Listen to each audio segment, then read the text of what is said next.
Hey everyone, welcome back to another episode of my Manchester United career on FIFA 14. We are now in the month of January. That can only mean one thing, that the transfer window is now wide open once again. Also, I continue my campaign in the Capital One Cup. It's looking good so far. We're in the semi-finals. We've got to play Chelsea. The first leg will be played at Stamford Bridge, and you guys will be able to see all the highlights from that game a bit later on. But first, United had a top fixture against Everton in the Premier League. All 3 points were needed from this. We're not looking too good at the moment. Chelsea's starting to pull away. You'll see the league table a bit later on. But De Gea was out. He was missing from action in this game. He picked up a small injury, will be out for 7 days. So obviously Lindegaard had to come in and take his place between the sticks. It took me all the way up to the 58th minute to score our first goal of the game at Old Trafford, putting us into the lead. It was Robin van Persie picking up that fantastic delivery from Raphael with a thunderous header. And then minutes later, McCarthy put Everton back on level terms at Old Trafford. Everton then, about 10 minutes or so later, put themselves into the lead for the first time in this game with a header from Ross Barkley, trying to outdo Robin van Persie's goal from earlier on. But I knew I couldn't lose this game against Everton at Old Trafford. It was such a crucial game. We need to keep piling on that pressure on Chelsea. Maybe they'll slip up eventually. So with time running out, I had to keep working. I had to keep pushing for that second goal, get back on level terms. I was disappointed that we had to go a goal behind. It was just making the team work even harder. And Nani with the low hard shot, trying to catch Tim Howard off guard. He did manage to save, but couldn't hold on to it. And that allowed Rooney to come in with a chip. My finger was hovering over the L1 button, and of course I had to press it alongside the circle button, the shot button. Thankfully there wasn't enough power behind it for it to go sailing into the Stretford end, and it crept in underneath the crossbar. Tim Howard, as you saw on the replay as well, just like Superman trying to save that ball, keep it out the back of his net, but it just wasn't good enough. And we come away from Old Trafford with just a point. Not too happy about that. You know, I went into the game thinking that we were going to win it. We were going to come away with all 3 points. That was my aim, but it just wasn't to be. And I had to keep pushing on to our next fixture, which again was at Old Trafford. I was more than happy getting all these home fixtures. And we had to play West Ham United. Now this game definitely was a must win. If I had lost this, then, you know, it was just blowing our title chances away. And that would be at the end of our season. We just have to keep fighting for maybe second or third place, because Chelsea, they're on a run of momentum at the moment, and it doesn't look like they're going to be stopping anytime soon. To be fair though, this United side, we've been doing pretty well. I mean, we've dropped a couple of points here and there because of the draws, but then again, we're unbeaten in like 5-6 games, so it's not that bad. It's positive, and we can take that towards the end of the season, and hopefully it will be enough to put pressure on Chelsea. Who knows? I mean, it does happen. It happens on FIFA. It happens in real life. We saw it last season with Liverpool when Stevie G literally slipped up. But anyway, this game against West Ham, Valencia extended that lead to 2. What a belter from him into that top left-hand corner. And we do actually come away with all 3 points. So I was happy about that. Kind of made up for that draw against Everton. We just have to keep pushing on now. Anyway, as I said earlier, you know, it's January. The transfer window is open. Here is my shortlist at the moment. I've got Yamat on there. I've got Godin, Miranda, Indy, Modric. I've got Schweinsteiger, Ander Herrera, Toni Kroos. We've got Cavani. Not sure I'll actually buy Cavani in January. Don't see that happening. I've only really got 300,000, but I decided, because I've got Vidic on my side still, and I thought, you know what, Diego Godin, I'd love to see him in this this squad as well as in real life at Man United. So I thought maybe Atletico Madrid will accept a straight swap for Vidic. So I went for it, and a day later they rejected it. They don't really want Vidic, or they think it's not worth it at the moment. So I thought, you know what, I'm going to renegotiate. I've got 3 million to play with actually, because I went to the board and requested some funds. I went for 10 million, but they said no, we're willing to give you 3 but not 10. So I've only got 3 to play with. I did receive an offer from Liverpool for Cesc Fabregas. 22.5 million they offered, but I rejected straight away. I'm not selling or buying anyone from Liverpool. Got an offer for De Gea, well, a couple of offers, but rejected them all.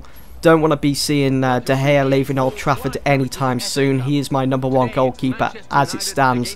So that was all the transfer business for the time being, as I had to focus on my next game, which was in the FA Cup against Birmingham. They had to make the journey up to Manchester to play at Old Trafford, and just like the Capital One Cup, this gave me the opportunity to play James Wilson up front with Wayne Rooney behind. We got Fellaini starting, I had Darren Fletcher in the side, Alexander Butner, they were all in there. Even summer signing Jan Vertonghen, and speaking of Vertonghen, he picked up an injury, and it certainly wasn't looking good as he was rolling around all over the place, holding on to his ankle, and as you saw there, he had sustained a sprained ankle, so he'll be out for about 3 to 4 weeks.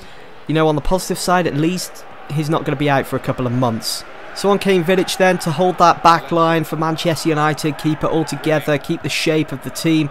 United had a good chance here. James Wilson with the through ball, could see Januzaj making the run. Keeper came out and saved that perfectly.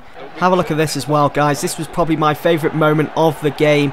Valencia there just beating the defender, gives that to Rooney. Rooney with the back heel, finds James Wilson in bags of space, and he didn't hesitate. He struck the ball. Keeper with the save. Why did he have to save? And you'll see here with the replay, Rooney was just offside as well there. So unfortunate. But pretty much as soon as we kicked off for the second half, Wayne Rooney with that chance took it perfectly and made it 1-0 to Manchester United. You'll see on the replay as well. Again, just look how the goalkeeper, he just stands there, almost in shock, maybe a bit of awe as well, coming up against Wayne Rooney, who knows. But it was a good finish, straight across the ground. Wonderful, into that bottom left hand corner. United in a good position, had to try and build from there, couldn't afford Birmingham getting maybe an equaliser and pushing this for a replay. Didn't want that to happen because fixture congestion at the moment, it is extreme. But take a look at that, take a bow, Antonio Valencia. He's been putting in some amazing performances as of late. And it was Darren Fletcher with the assist there. Oh, what a volley from Valencia. We're going to see every single replay of that goal. I thought it was something special, something I don't do every game on FIFA. Just look at that. Great technique on the volley. Ball clipping the inside of the post, beating the keeper big time. Now, I'm not sure who the goalkeeper was for Birmingham in this game, but to be fair, he had a decent game. Yeah, he conceded 2 goals, but he pulled off some magnificent saves, keeping United at bay in a way.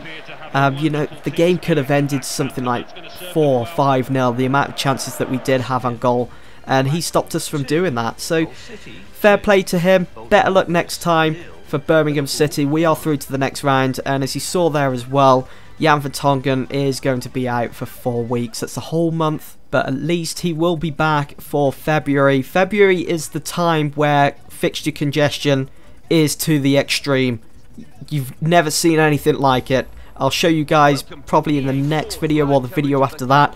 It's mental, but he will be back for that. It's kind of a positive. I need to make sure though as well that none of my other players pick up silly injuries for February, because we can make do without having to try and change the team around too much. I need to keep that consistency to keep that momentum up in the league if we want to be putting pressure on Chelsea. Now, speaking of Chelsea, this was the first leg of the Capital One Cup semi-final at Stamford Bridge. Good chance, good opportunity to maybe get a couple of away goals. Van Persie there was unfortunate to reach the ball as he was chasing after it. There was a mistake made by one of the centre-halves for Chelsea, didn't quite catch his name. I think it was Callas actually, one of the youngsters for Chelsea, who made the mistake. He went for the header, completely missed it, and it went behind him.